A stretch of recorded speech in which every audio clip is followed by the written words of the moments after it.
శ్రీ దక్షిణామూర్తి స్తోత్ర తాత్పర్యం.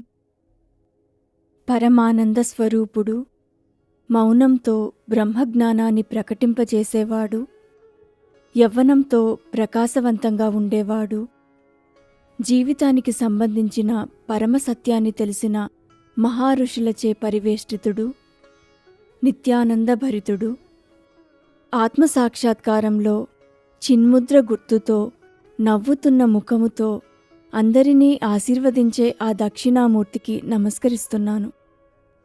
ఓ నగరం మొత్తం చిన్న అద్దంలో ప్రతిబింబించినట్లుగా బయట కనిపించే సమస్త విశ్వం ఆత్మ అయిన నీలోనే ప్రతిబింబిస్తోంది. ఇంద్రియాలు అనుభూతులను వేరువేరు భాగాలుగా తీసుకువస్తాయి. మనసు వాటిని అతికించి ఒకే చిత్రంలా చూపిస్తుంది. దాన్నే భ్రమ లేదా మాయ అంటారు. ఆత్మజ్ఞానంతో నీవు మేల్కొన్నప్పుడు సత్యాన్ని ఉన్నది ఉన్నట్టుగా గ్రహించగలుగుతావు. ప్రపంచమనే మాయ నుండి బయటపడతావు. నువ్వు అనుభూతి చెందుతున్నదంతా చైతన్యమే. నువ్వే ఆ చైతన్యము. నీకంటే వేరుగా ఏదీ లేదు. ఈ సత్యాన్ని తెలిపే శ్రీగురు స్వరూపుడైన ఆ దక్షిణామూర్తికి నా నమస్కారములు. సృష్టికి పూర్వం విశ్వం అభేదమయ్యుంది. విత్తనం నుండి మొలక వచ్చినట్టుగా బ్రహ్మం నుండి విశ్వం ఆవిర్భవించింది. ఈశ్వర శక్తి అయిన మాయ ఈ సృష్టిని సమయం ఇంకా స్థలం వంటి అంశాలతో వివిధ రూపాల్లో ప్రదర్శిస్తుంది. మహాయోగి అయిన ఈశ్వరుడు తన మాయాశక్తిని ఉపయోగించి ఇంద్రజాలకుని వలె విశ్వవిస్తారణ గావించాడు. ఈ సత్యాన్ని తెలిపే శ్రీగురు స్వరూపుడైన ఆ దక్షిణామూర్తికి నా నమస్కారములు. అతడి సంకల్పం వలన ఈ అవాస్తవ ఉనికి దాని అర్థాన్ని పొందుతుంది. వేదాలలో చెప్పబడినట్లుగా అది తనను ఆశ్రయించిన వారికి సత్యసాక్షాత్కారం కలిగిస్తుంది. అంతిమ సత్యమైన ఈ ఆత్మసాక్షాత్కారం జనన మరణ చక్రాన్ని అంతం చేసి దుఃఖశాంతిని చేకూరుస్తుంది. ఈ సత్యాన్ని తెలిపే శ్రీగురు స్వరూపుడైన ఆ దక్షిణామూర్తికి నా నమస్కారములు. రంధ్రాల కుండలో ఉంచిన దీపం నుండి కాంతి వెలువడినట్లుగా చైతన్యం యొక్క దివ్య వెలుగు మన కళ్ళ నుండి ఇంకా ఇతర ఇంద్రియాల నుండి బయటకు వస్తుంది.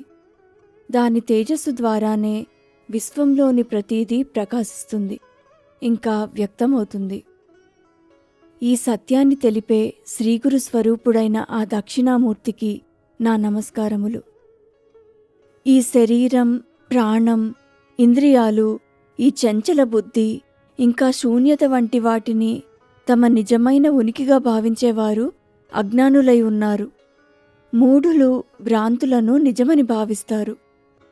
మాయాశక్తి వల్ల ఏర్పడ్డ ఈ విలాసవంతమైన సృష్టి కలిగించే మహావ్యామోహాన్ని తొలగించి సత్యాన్ని తెలిపే శ్రీగురు స్వరూపుడైన ఆ దక్షిణామూర్తికి నా నమస్కారములు.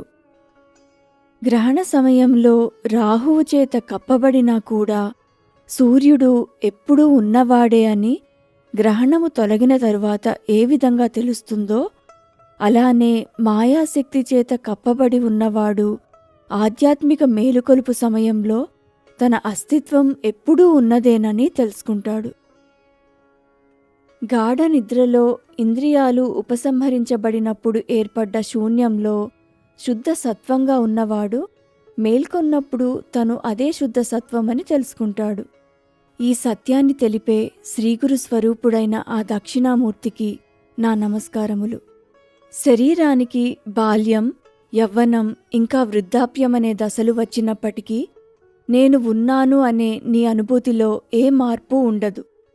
అలాగే మెలకువ, కల, నిద్ర వంటి స్థితుల్లోనూ ఆత్మ ఒకే విధంగా ప్రకాశిస్తుంది.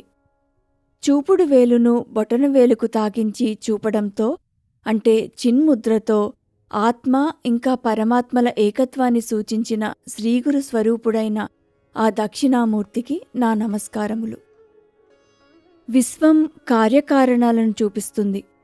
మనము మన ప్రభువని, గురువు శిష్యుడని, తండ్రి కొడుకు అని, సృష్టి సృష్టికర్త అని కలలో ఇంకా మెలకువలో భేదదృష్టి కల్పిస్తుంది. మాయ కారణంగా వ్యక్తి ఈ తేడాలను నమ్ముతాడు. కానీ జ్ఞాని అభేద దృష్టి కలిగుంటాడు. వేరువేరుగా కనిపిస్తున్నవన్నీ తనలో ఒక్కటైనవిగా చూస్తాడు. ఈ సత్యాన్ని తెలిపే శ్రీగురు స్వరూపుడైన ఆ దక్షిణామూర్తికి నా నమస్కారములు. భూమి, నీరు, అగ్ని, గాలి మరియు ఆకాశం, సూర్యుడు, చంద్రుడు మరియు చైతన్యం, ఈ 8 అంశాలతో విశ్వం రూపొందించబడింది. ఇందులోనే సమస్త చరాచరములు ఇమిడున్నాయి. ఉన్నదంతా బ్రహ్మమే, దానికి భిన్నంగా ఏదీ లేదు. జ్ఞాని మాత్రమే ఈ సత్యాన్ని చూడగలడు. ఈ సత్యాన్ని తెలిపే శ్రీగురు స్వరూపుడైన ఆ దక్షిణామూర్తికి నా నమస్కారములు. ఈ దక్షిణామూర్తి స్తోత్రం ఆత్మ యొక్క నిజమైన జ్ఞానాన్ని అందిస్తుంది. ఈ స్తోత్రాన్ని వినడం, దాని అర్థాన్ని ధ్యానం చేయడం ద్వారా ఒకరు తమ యొక్క నిజతత్వాన్ని గ్రహించగలరు. ఈ జ్ఞానంతో ఒకరు అష్టసిద్ధులు పొందుతారు. సకల శక్తులు, మహిమలతో పాటు ఒకరు ఈశ్వర స్థితిని అందుకుంటారు.